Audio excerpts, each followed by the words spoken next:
E aí, família, graça e paz. Olha só, vamos falar um pouquinho do Evangelho, tá bom? Vamos trazer à memória o que nos dá esperança, né? Marcos capítulo 16, versículo 15. Um versículo bastante conhecido, um versículo que a maioria dos cristãos conhecem, a pessoa se converte, conhece, é o famoso Ide. Ide por todo mundo e pregue o Evangelho a toda criatura. Maravilha, todo mundo conhece isso daí. Mas eu queria ler a sequência os próximos versículos. Diz assim: quem crê e foi batizado será salvo, mas quem não crê será condenado. E estes sinais acompanharão aos que crerem.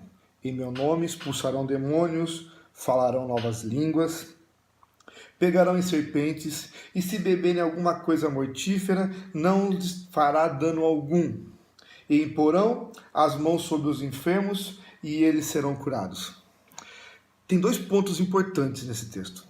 Uma que é a ordem do Senhor. Outra que é o que acontece com aqueles que respeitam e seguem as ordens do Senhor. Qual é a ordem do Senhor? Ir por todo mundo e pregar o Evangelho. Essa é a ordem.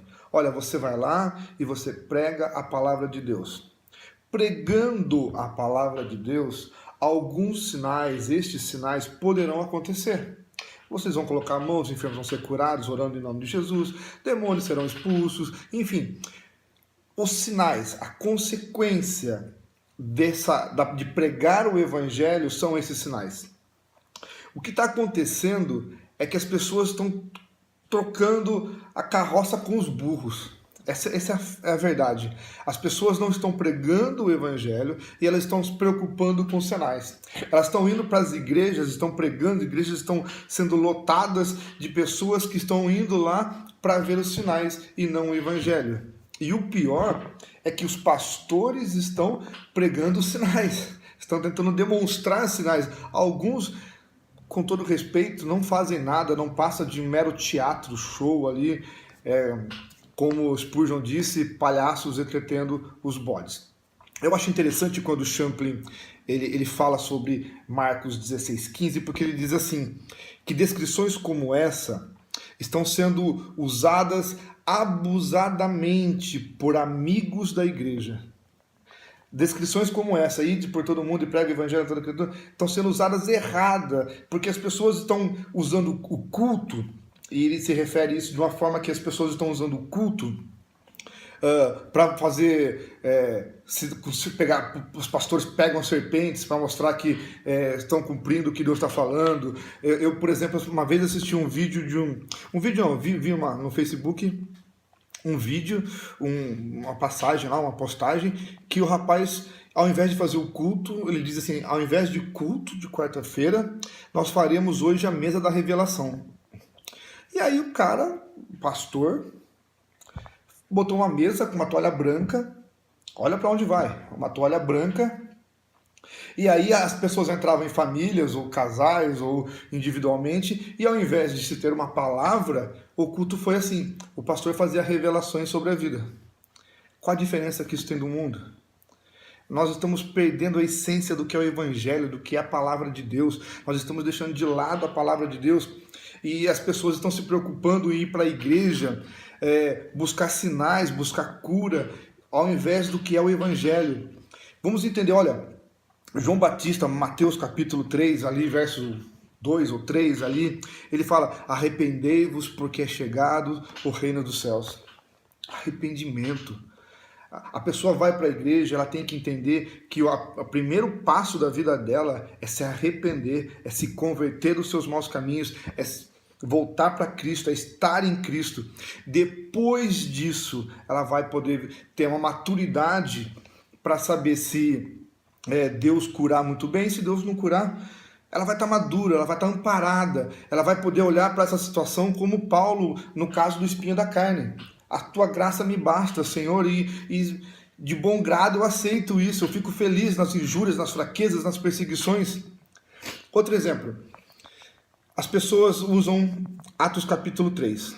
Pedro e João, na hora nona, subiam ao templo para a oração, e foi colocado um coxo na frente da porta do templo, e quando viu, fitando os olhos em Pedro e João, quando viu que eles se aproximavam, estendeu a mão com a esperança de conseguir alguma coisa.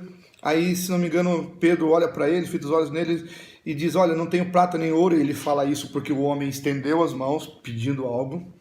Não tenho prata nem ouro, mas o que eu tenho eu te dou, em nome de Jesus, levante e anda. Isso é o que essa igreja que usa abusadamente esse texto prega. Essa parte da cura, mas não usa a palavra, o evangelho.